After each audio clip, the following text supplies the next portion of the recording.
for the invitation to join the panel, because it's a trip. Apart from me, it's a really, really good panel. I'm looking forward to learning a lot about this, the Beyond the Border Working Agreement. So I want to start with a word of thanks, and but I'm going to add a word of unthanks, because I really don't like being introduced as emeritus, given that although I studied Latin at school, it's got a bit rusty, and the way I translate emeritus into English is without merit. So, and now I'm standing out of self-preservation, or for your preservation, because I was up to 3:30 this morning being without merit and applying for a 7-year research project. So I think I stayed sitting down. I'd probably fall asleep while talking.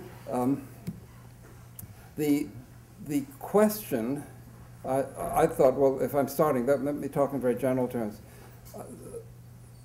I thought one could take the approach to this agreement that was signed in December as either very little or a lot. And I just speak to those two questions and try and do it very, very quickly. I think it's a little because when you read the text, and I've got the text here if you need to refer to it, it amounted, I thought, to use a football metaphor, to a touchdown for the United States, in that they got, I'm sure we'll talk about it in greater detail with the other panelists, this entry-exit system in which Canadian immigration report to the United States those people who come into Canada, so that the United States can check whether they are people who actually came into the United States earlier. So a touchdown for the US. They've been pushing for years and years to get that from us. I think a few yards scored by the business community in getting a couple of pilot projects, which are pre-clearance of foreign goods coming into Canada, Prince Rupert, and more pre-clearance of trucks leaving, let's say, Oshawa car plant, so they don't have to be checked again at the border. But then the rest was just punting, with the Canadian government kicking the ball back to the United States, because the United States hasn't been willing to actually come up with any money or come to actual definite agreements to thin the border. And so one can take the point of view that it's very little. And that raises the question of, is this normal or abnormal? And I think it's quite normal, because there's a pattern that one can see in Canadian-American negotiations, which is that Canada asks for something, and it's typically what's known as the demandeur, although that's always questionable. Canada asks for a thinning of the border. The United States is indifferent. They finally get around to negotiating, but when they get around to negotiating, they've got big demands. So what happens is that Canada capitulates, and then the final act is we declare a triumphal victory.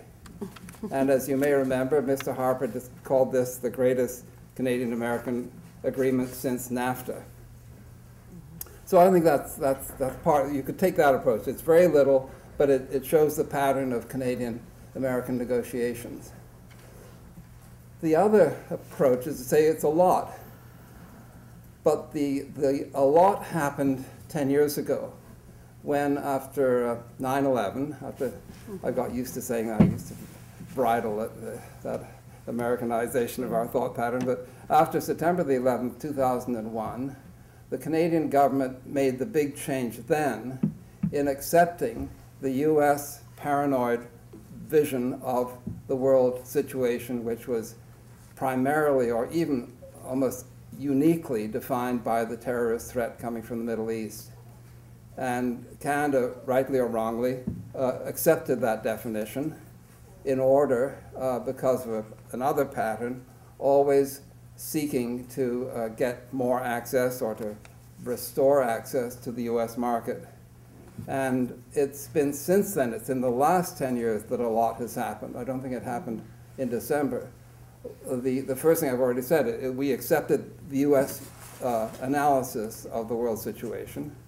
We then, I think the current euphemism is paralleled. We paralleled US institutions with a They do a Northern Command, we do a Canada Command.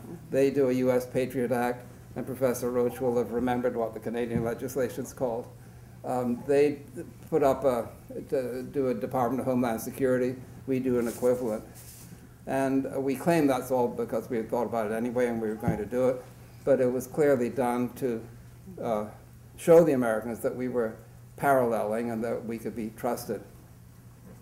So there were the ideas, the institutions, and then the policies. The actual content of the policies was major in my view, but I'm not a specialist in this, and Professors Macklem and Roach are, so we'll hear what they think about it. But it strikes me as a non-specialist in matters legal that the big shift was, and this was bipartisan, it started with the Liberals and has just been continued by the Conservatives, to move Canada into being a, we don't like to use the word police state, so we call it a security state.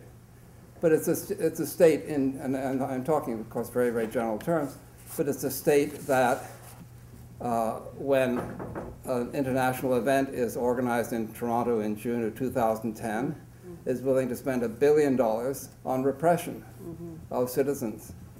And that's not nothing. This is, I think, a very substantial shift that we have been experiencing, even though most of us as citizens don't notice it.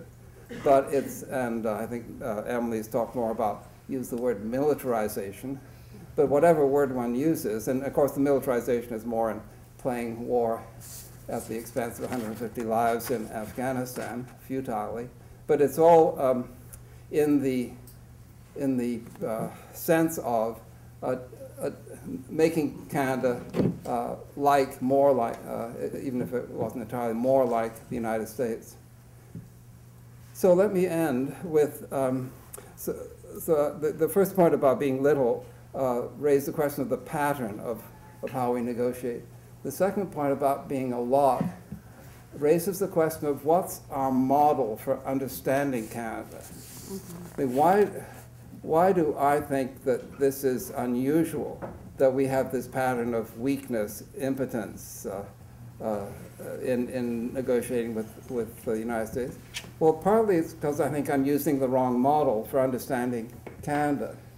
Because that model is that Canada's a nation state like other states, and so you would think that in negotiating with another state, the United States, we would act normally. But of course we don't act normally because we're not a nation state. We are what I think the Soviets in the bad old days of the Cold War would have called an autonomous territory, when Russia being so large that there are territories in Russia that had a little bit of autonomy.